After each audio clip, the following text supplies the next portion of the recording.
Welcome to another edition of Inside Town Hall. I'm Jim Cameron, your host of this program and program director of Darien TV 79. And this is a show where we're going to be interviewing all the board and commission chairs to explain their work in Town Hall. So we're not actually in Town Hall, and neither is our guest, but you get the idea, okay? Our guest today is Kim Hufford. She is the chair of the Police Commission. And I welcome you to Inside Town Hall and to the virtual studios of TV 79. Kim. Thanks for having me. Great. So before we talk about the work of the commission, let's talk a little bit about your background. You've served on the commission since 2013, I see. But how long have you been in Darien? What's your professional background?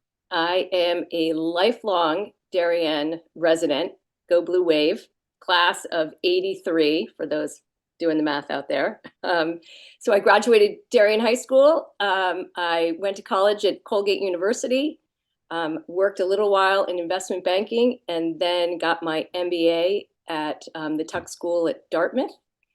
I have served on, well, then after that, I worked at Pepsi in marketing, and then ended up home with kids and putting my effort into all things Darien. So in that post-work life, probably the most notable thing was the new Darien Library, where I chaired the capital campaign, then ended up chairing with my friend Dave Campbell, the building committee, and ended up president of the library when they opened the doors, and really a highlight of my time here in Darien. I think that was probably 10 years of my Darien philanthropic life. And shortly after that, I mean, I've served on other boards and stuff, but I don't think anybody needs to know all the details of the YWCA and all of that.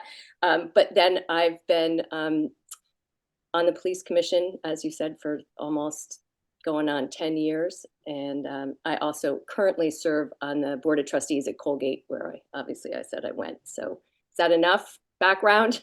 Probably too much. More than enough. So let's talk a little bit about obviously the police commission, because I think a lot of people don't know that even though its meetings are carried on TV 79, they might not know that there is a police commission. So how did the police commission come into being?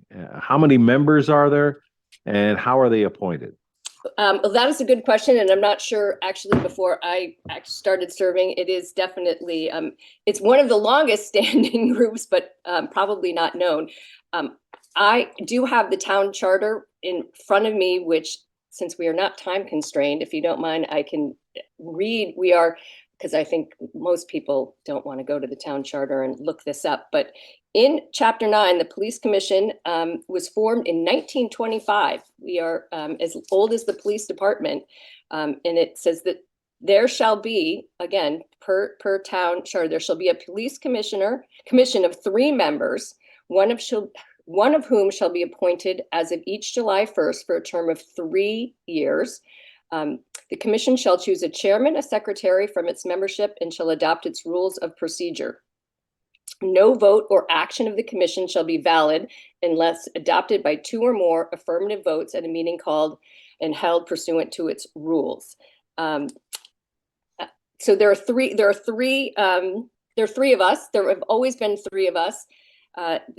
The important details I will go into powers and duties, because that's probably more interesting to people. Well, let's get to that in a second. But okay, who appoints the 3 members of the police commission? We serve at the pleasure of the board of selectmen, which we interview in, as it said, 3-year terms. But I don't know if this is the place to go into this. We serve at the pleasure of the Board of Selectmen, but once we are appointed, we are very independent. So we are not subject to differing administrations and elections, and so nobody can sweep into the Board of Selectmen and say, Everybody's off the police commission. We're going to start fresh. I want to hire my own or appoint my own people. Well, I mean, again, we go in 3-year cycles. So only one of us comes up each year. But the whole point of, not, I guess the point, but we were ahead of our time, meaning Darien, in having civilian oversight and independence of the police commission. If you read the papers now, you know that lots of towns are actually looking into civilian oversight because they haven't had it. But Darien was way at the forefront of making the department and the police commission oversight of the department independent, so that we are absolutely fairness. We can make decisions based on reasonableness. Public safety is at the forefront of what we do, and we are not subject to anything political. We are problem solvers.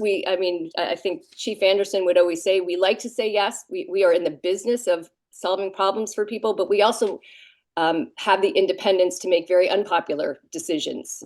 We don't always make everybody happy, but the citizens of Darien, the employees of Darien, and their guests can rest assured that we do have an independent, hiring fine. We are the oversight board of the police, and again, we can focus on fairness and reasonableness and public safety and all the things that all those people would like us to focus on without fear of being replaced or political influences, you say.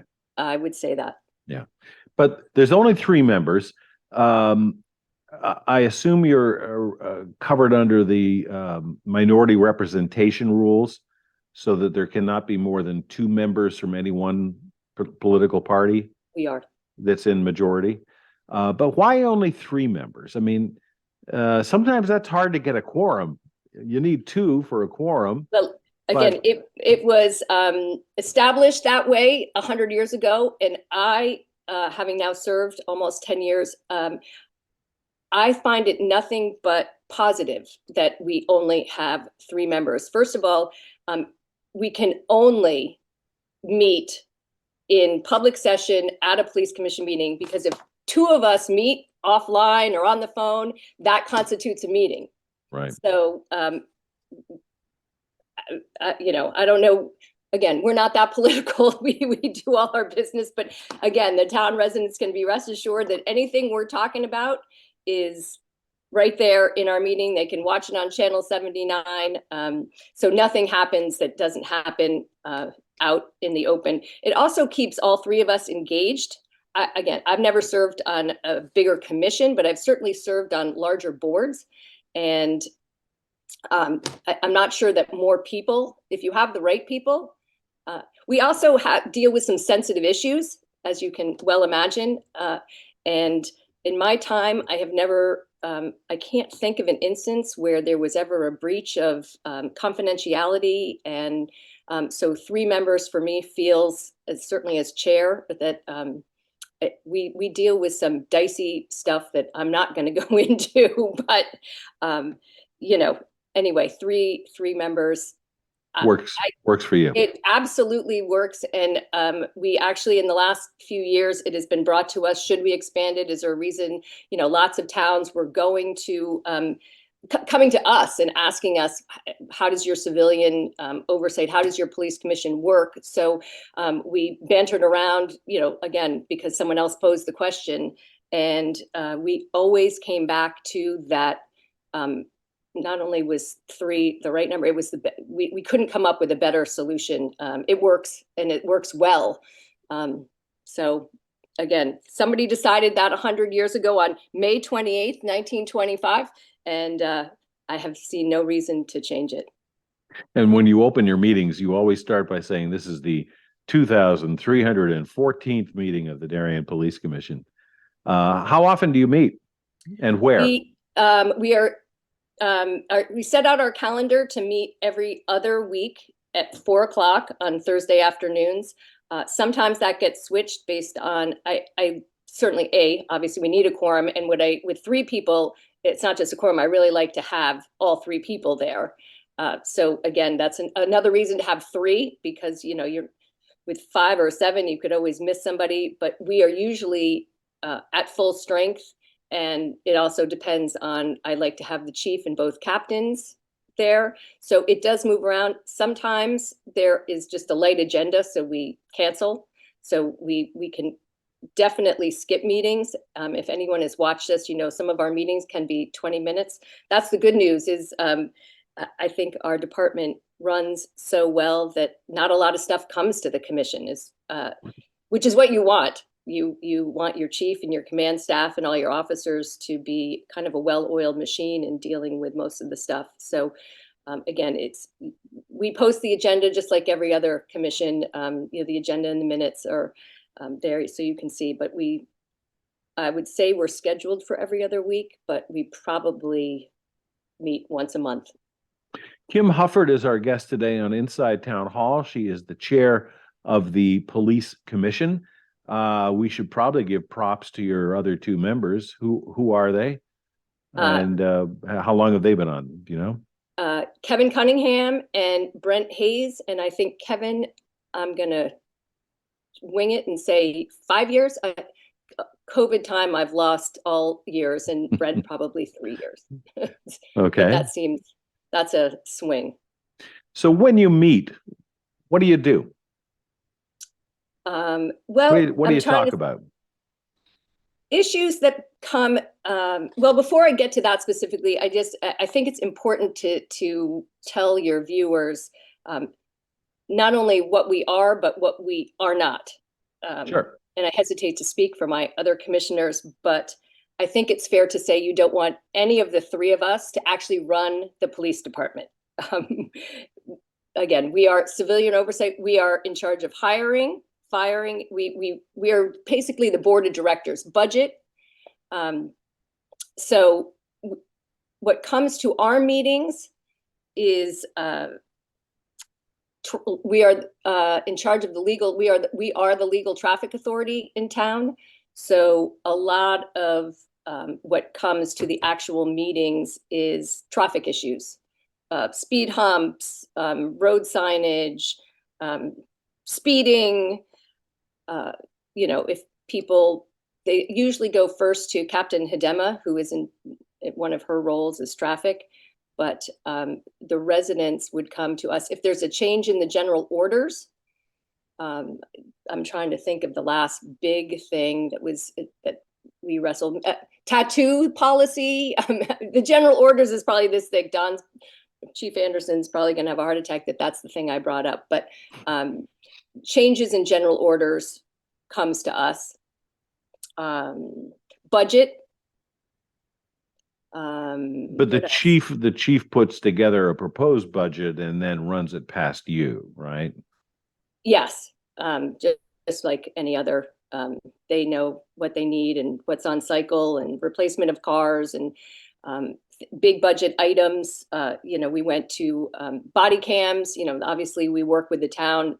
While the police commission is, again, we are independent. Once we are appointed, we manage the police department. Obviously the town is the budget. So we work with town hall and again, Chief Anderson is on the front line of kind of big changes. Not a lot changes with our budget year to year, except, there's big chunky things that we work with the town. They know it's coming, but the police commission, the budget does not go to town hall before we've kind of kicked the tires and discussed at length any big, again, body cams was a big thing that the police commission wrestled with for quite a while.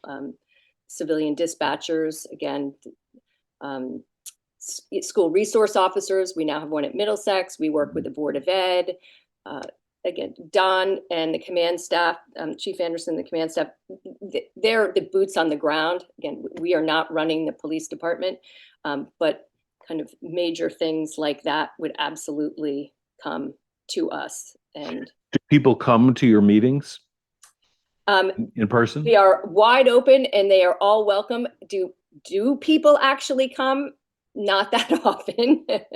We're not the most policing. People care about it, and it's very interesting. But our meetings per se are not that exciting. And again, I want to illustrate that if somebody has an issue or has a question, I have never seen a place that is more open. And so a lot of stuff gets answered by the chief or a lieutenant, or, they can come into the police department and get their questions answered, or if they have an issue, they will get their issue dealt with.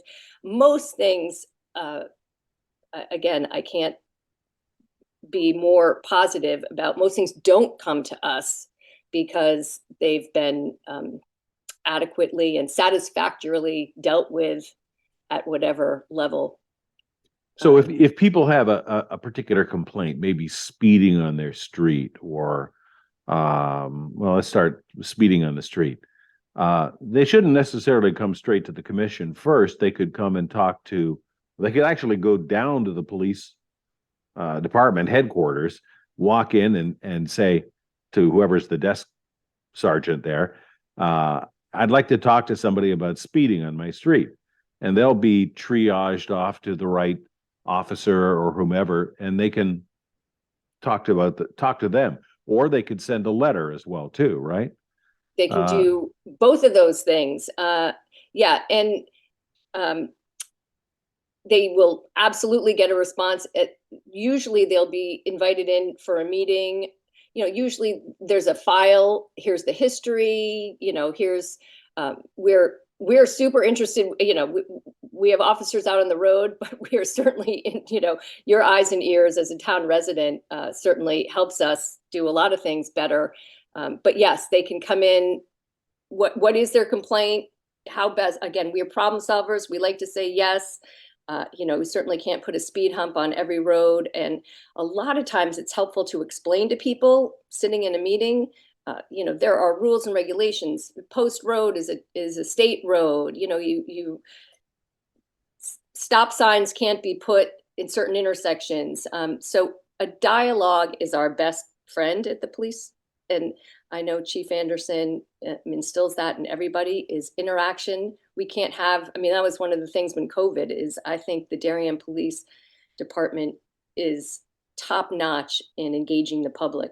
And that's on positive notes, just out and about. And that's also when people have issues. So they can please come in. Not only can they come in, but don't let it fester. Please come in, write a letter, write an email. And if you either can't find the right person, come to the police commission, we can direct you to the right place. But if you don't feel you're getting the answer you want from lieutenant or a captain or the chief himself, you could come to the police commission and say, I raised this issue. The chief will tell you what he told me, but I'm not happy with the answer. I think you guys on the commission should do something. 100%. My agenda, the agenda, we'll put anyone wants to come in to a meeting. It is really easy for us to address it in public session, get everyone's thoughts, feelings, hear, and interact as well. Yeah. And all those meetings are on TV 79. They are. Not live, but on the air, usually within hours of the actual event occurring. Kim Hufford, our guest today, she's joining us as the chair of the Police Commission. And this show, as you, our faithful viewers, know, is inside Town Hall, where we're going to be kind of doing a government 101 approach to who runs what and how in town government. Let's talk about the department. How large is the department? How many employees does it have? Well, we are 51 sworn officers, I believe, but we're trying desperately, like every department these days across the country, to stay at full strength. It's been a very interesting few years in policing and police hiring, and we kind of have a double whammy of lots of retirements because people were here forever, and the bench, awesome, but we've had quite a few retirements, and the lists that we're getting to replace them, like everywhere, is growing shorter and shorter and shorter. So Why is that? Why are departments having trouble hiring new officers? well, anyone who's, again, picked up a paper and looked at the current environment, it has been extremely difficult in the world of policing between safety and the public's perception. The good news is in Darien, we have two things. If you were sitting in my seat trying to hire people, is our town hall, the residents of Darien, and I believe the police commission are extremely supportive of our officers and our department.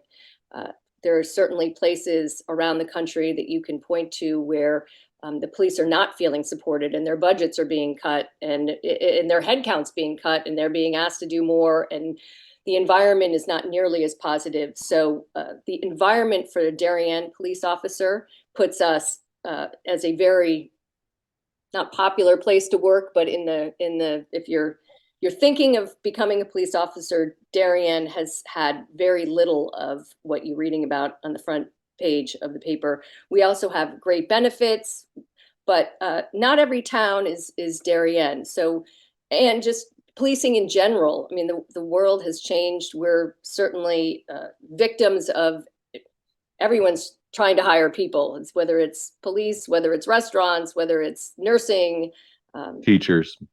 teachers. We are not immune to that. And then you overlay kind of the environment that policing, defund the police, not help. There's lots of things that have seeped out.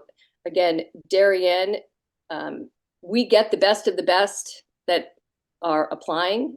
Why is that? We hire the best of the best. So we not only can afford to be picky, but we are picky. Why does education, Darien attract quality candidates? What is it about Darien's police department or policing in Darien that makes that the police department in Darien an attractive place to work for an officer? Well, again, certainly our starting salary, our benefits, the defined pension plan, without a doubt, sets us up as a place that at least people kind of start to look at. And then, you can look an officer candidate, straight in the face. The town supports us. The budget reflects that. The residents of Darien are supportive. It's a nice place to work. So again, we, compared to a lot of places, we have weathered the storm. But having said that, I started this saying, we are definitely noticing where we used to have 100 officers taking a test. We do not have those numbers anymore. And sometimes, we do a thorough vetting so they can, fail a polygraph or the psych tests or we have not lowered our standards. It's gotten more difficult and our standards are still high. So by that very nature, we're definitely working a little harder than we did 10 years ago to fill the slots. But the police commission actually interviews, reviews all the candidates, the finalists, if you will. Does the chief kind of take all the applicants and cull it down to one recommendation, or does he give you a choice of two or three and you interview all three and you pick one? I mean, yeah, the list is shorter, but how do you choose the finalist? The entry level people go through a written and oral testing process. So that culls the group. Then they have to interview, I don't know, I think it's 5, but there is officers and sergeants, lieutenants, captain in there. They go through a officer review process. Then only the top of those people. So you've got a written test, an oral test, the interview. Then it comes to the police commission, and we try to, for every opening, not a hard and fast rule, but I would say we try to interview 3 candidates for every opening. And because these people are unknown to the chief, he sits in on the interviews with the commission. So it's 4 of us in the final interview before they then have to go through full evaluation of psych and polygraph and this. So it's, by the time you're a Darien police officer, not that we don't make mistakes, but we think we get pretty darn good candidates that are pretty well vetted by the time, and then they go through a training process before they end up on the road. So, yep. So when you're interviewing these potential officers, what are you looking for? What kind of questions do you ask? I mean, you've got their CV in front of you. You probably got their test scores. I assume recommendations or evaluations from their previous departments. What kind of questions are you asking? Well, What are you looking for? I think this is important distinction because there are two potential type of candidates that come across our interview table. One is a brand new officer right out of school, or maybe they were an accountant, or maybe they were a nurse, or wherever they came from. They are not a full sworn officer. They have not gone to the police academy. And then we get lateral transfers. So the questions are slightly different. You wouldn't ask a lateral transfer, why do you want to be a police officer? I mean, you might, but they're already a police officer. You say, why Darien? Why are you leaving?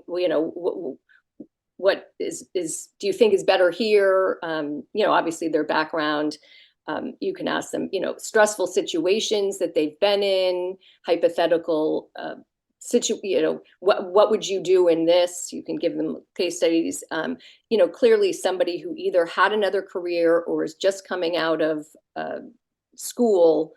It's just a different set of, you really have to make sure that they really want to be a police officer, that this isn't, they want to make a career of it. We want career officers. We want people in town for long periods of time who, Don has been 39 years. I'm not sure we'll ever see, the length of service that we have in some of our senior officers now. That's just not the way the world works these days. Policing, isn't escaping kind of, it's a different world out there. But let's take those two kinds of applicants. Let's take the newbie who's maybe, straight out of college. First of all, do you have to have a bachelor's degree? Yes. To apply? Okay. So I've graduated, maybe I've taken some criminal justice courses or something, or maybe I'm a sociology major and I want to change the world from, one person at a time. If you choose somebody like that, do you send them to the police academy? We do. And how long does that take? Longer than we'd like. And with COVID, it's not been easy to get seats at the academy. I mean, but they are all on our payroll, and we pay for them to attend the academy. And where is the academy? Pardon me? Where is the academy? Well, it's moving around. We're hoping that Stanford actually opens one, but it's been online. Milford, it's been, I think it's the one that's up and running now with seats available. But so in the prior world, they would live there. You were at the academy. It was a, police boarding school, so to speak. The whole COVID and, online and commuting. And so they're just getting their sea legs back up. And is it certified, these academies? Do we know the quality of the education that the officers are receiving? Yeah, no. You'd have to ask Don what the certification is, but yeah, you can't just hang out a shingle and say, "Hey, I want to." Cameron's Police Academy. Let's do it, right? Let's take the other example though. Let's take there's an opening on the force, and you get an applicant who's been in another police department. I won't pick on any town, but let's say there's somebody from small town Connecticut, and they've always wanted to work in Darien.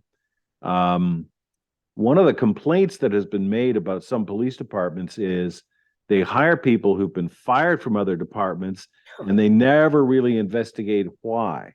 How sure are you that these people who are coming from other departments have really done a good job and not been kicked out or left with cause, that you don't want to see them come and bring those bad behaviors to Darien? our background is our background checks are fairly extensive.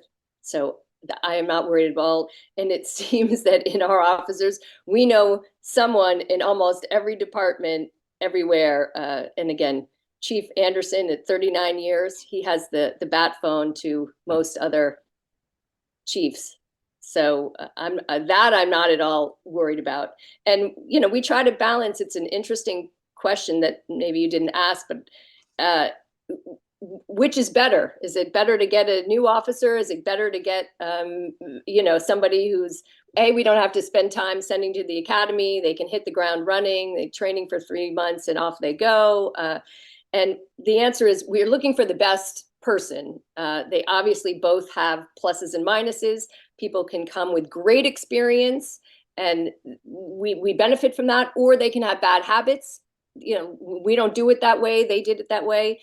So, you roll the dice there, and a brand new officer, you can mold, you can train, but again, they're new. It takes a while to gain your sea legs and your confidence and learn the ways of policing. And so, we go back and forth. We look for the best candidates that we can in both of those.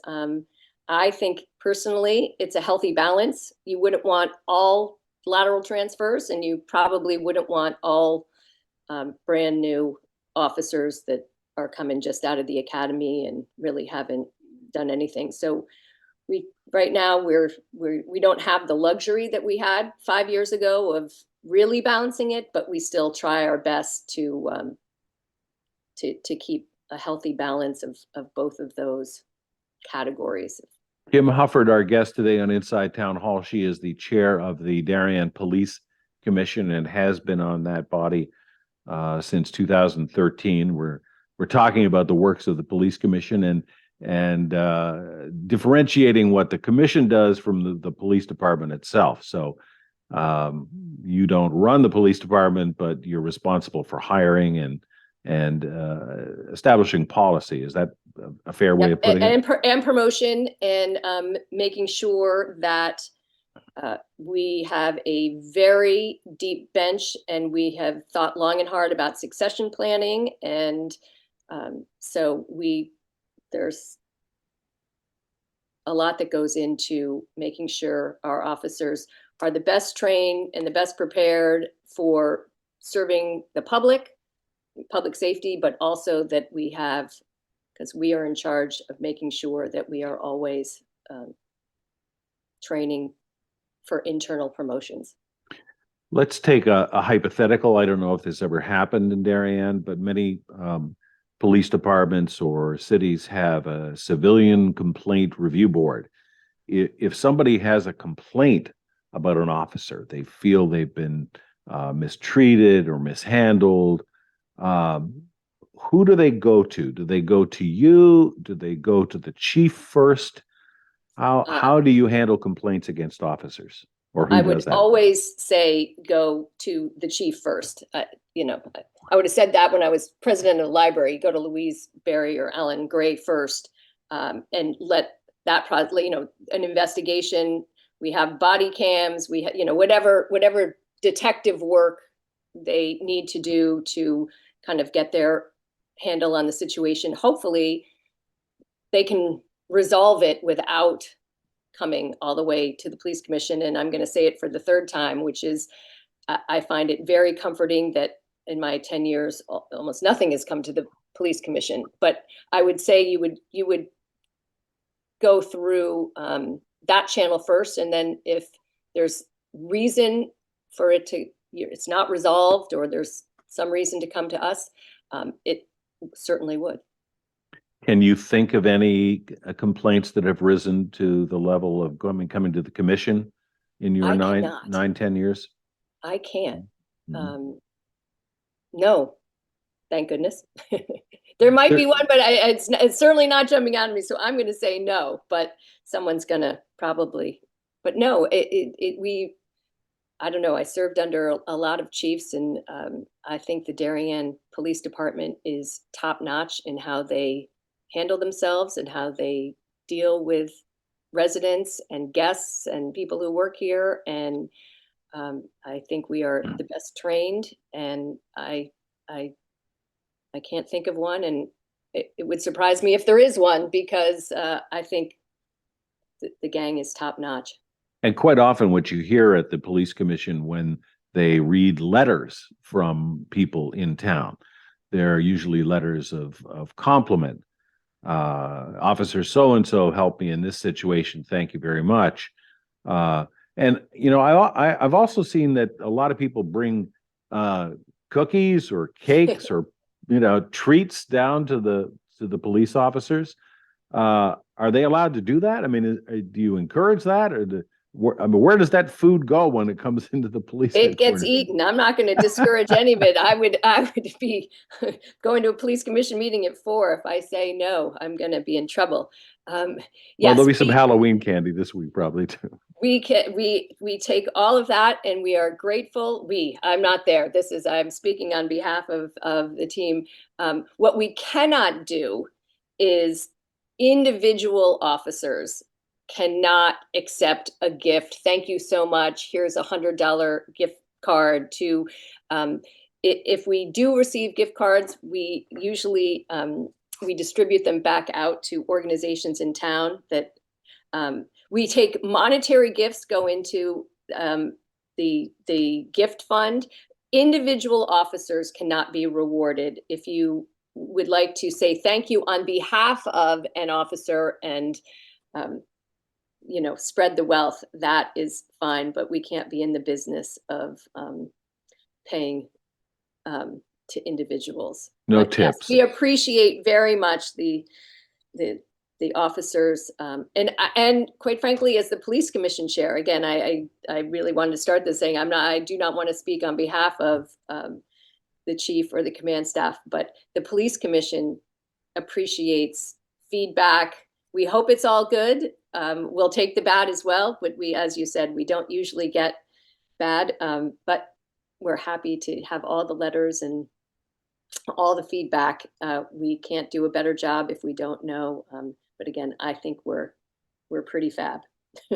One of the things that's changed in the police department in recent years is replacement of officers who were running the dispatch system with civilian dispatchers. Yes. Why was that done, and how is that going? Well, it was done hopefully to get our officers, for a lot of reasons. I'm not sure what the priority, but to get our officers back out from behind a desk and onto the street.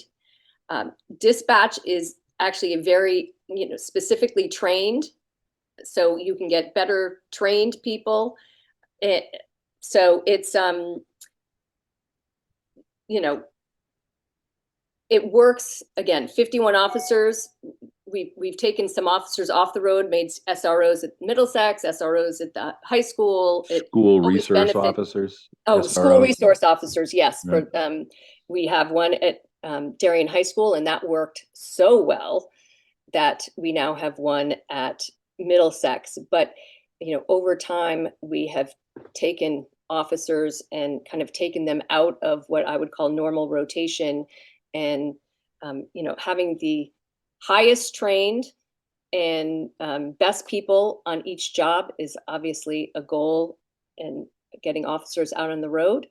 So it's hard to, again, we're in an environment where we instituted the civilian dispatch program right at the time when the world having trouble hiring people, and the distance that people have to drive and the times they have to work. I believe we have 9 approved. I think we have 7 right now. We're still in the process of hiring 2 more to get to full strength.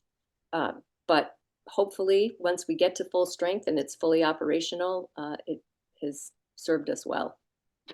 And those civilian dispatchers, and probably some of the officers as well too, like many people that work in either town government or at the library or our teachers, they don't live in Darien, not by choice perhaps, and they have to commute. And some of them come from far away, and has that proven to be a hard selling point when you're trying to recruit people? that It they, is for almost any job, and it was a lot nicer when the roads were not crowded. We are back to full Lower Fairfield County traffic, so you don't even have to live that far away for it to all of a sudden, depending on what shift you are, it can be quite a commute, as anybody who is even just trying to get to Westport can. So yes, there's no doubt that our location and where people live is, I would say, a barrier, but it's a consideration when people are looking to come here. But how same about as the, every other town department. And sure. How about the body cams? That was controversial when it was first introduced as an idea. And I think Darien was one of the earlier towns to adopt them before the state came in and said, does the state require them now in all departments or? I believe, you know what, I think that they do, and Yeah. that might, with that in the bill, but Darien already had them. So for us, so much that's come down the pike in the last 3 years. Darien was already doing so much of it with training and use of force. And Darien specifically, Connecticut itself is way ahead of so many other states, and Darien even higher than that. But yes, body cams, it was a big discussion, and it, to a person, I think it, as we suspected the commission, it only helps a town like Darien with their officers who largely do the right thing. And someone's filming you anyway, you might as well have the full, and then they can edit or cut, and you didn't see the 10 minutes that led up to whatever incident. And of course I'm making this up, but it's only when you have is well-trained and top-notch officers doing the right thing at the right time and helping people, it has been nothing but helpful for us, which I think we thought, at the time the decision was made. And So no, even the officers who might have been skeptical that, oh, they're going to be watched, they're going to be monitored, their bosses are going to be looking at it, have again, I'm just reading this anecdotally from other departments, have said, hey, I like actually having the body cam now because it's not just his word against mine or hers. There is a record. There's an objective record of exactly what happened from the moment I got out of the car through whatever happened and then back into the car. And yes, those I videos believe, are preserved for a long time, are they not? yes. It's one of the expenses of it is not the body cams themselves, but the cost of the storage of all of the tapes, as you probably know better than anyone.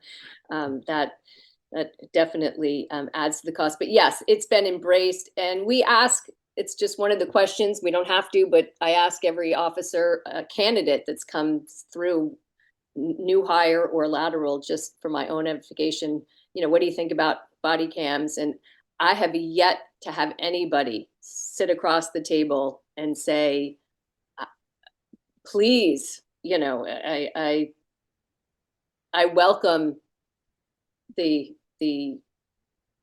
kind of the documentation of how good we are. And it's stressful for people, they in, whether it's a ticket or whether you're in a really kind of ratcheted up situation, people don't, their memories are not always as good as they think they are. And it is very illuminating to watch, but it's only helped us. And we knew that. And the officers, to a officer, certainly the new ones, since we've had them, have been positive and welcoming, and it's all good for us.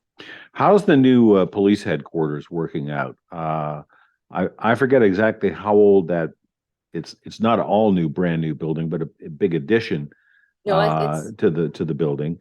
But they've been having what they call HVAC issues, yes, right? they have. Which HVAC is better than the sewage issue. So I'll just leave it at that. But Okay. So heating, ventilation, and air conditioning. yes, yes. What's the problem? You know what? Sometimes it's a bad circuit board, and sometimes somebody did the duct work, wrong, or there's a closet that doesn't have enough ventilation. And if I knew what the issue was, trust me, I would be in the car on the way down. But I think we're finally getting it under control. I'm hoping it's not on today's agenda. Building issues, that's always old business.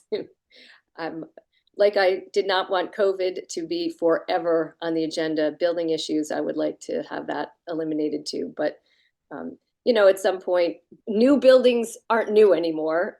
We call it I still call it the new library. It opened in 2009. So, things happen. And unfortunately, Captain Hidema is on charge of that. But we'll hopefully get there. Kim Hufford, our guest on Inside Town Hall. She is the chair of the Darien Police Commission. And before we let you go, is there anything else you want to talk about? Is there anything about the commission's work that we have not addressed that you'd like to share with our vast TV 79 viewing audience? I don't think there's anything. I think we've covered. We're 100 years old. We think we work well. We think we have the best police force it's certainly the town of Connecticut. I don't know about the country, but I think the three commissioners, we've worked in my 10 years. We have the best commission with the best chief and the best command staff. And it's really with town hall's support. Again, we operate independently, but we work with the Board of Ed, obviously, for school safety. And I think right now we are firing on all cylinders in what is sometimes a difficult environment, again, as you look out into the world. But I want to tell the people out there that our department is all good and all great. We're led by the best, and we're still hiring the best. And you mentioned, but if you have any issues, that is what we were here for. And again, civilian oversight is so that we represent. Again, you don't want me running the police department, but all three of us are happy to hear from anyone at all times. And do you ever disagree with the chief or a decision that he has made? Do you ever have to persuade him to rethink an issue? I'm not sure we disagree, but we certainly press him. We are, that's what we're there for, is to have a healthy, robust discussion. I'm not sure we disagree, but that's, again, why we're there. We are oversight. We don't always say yes to, we make some unpopular decisions out there in town, and, we press our command staff on things, and again, budget and the things that people in town would want us to press. But I don't think we've ever come out with anything that wasn't unanimous if the commission has to vote, we kick it until we can come up with a solution or an answer or something that is, I don't think I've ever had a vote where it's been in the end. And again, you keep discussing whatever it is, you keep working through it until the three of us are comfortable, trying to reach some positive, consensus, and we come to a consensus. So last question before we let you go. May 28th, 1925, the department was founded. You mentioned you're coming up on your 100th anniversary. Any plans? Not at the moment, but I'm not going to let it go without having some plans. So stay tuned. Okay, well, that's a great way to end it. Kim Hufford, our guest today on Inside Town Hall, the chair of the Darien Police Commission. We will put the website address for the commission itself right here on your screen, so you can find out more information if you'd like it.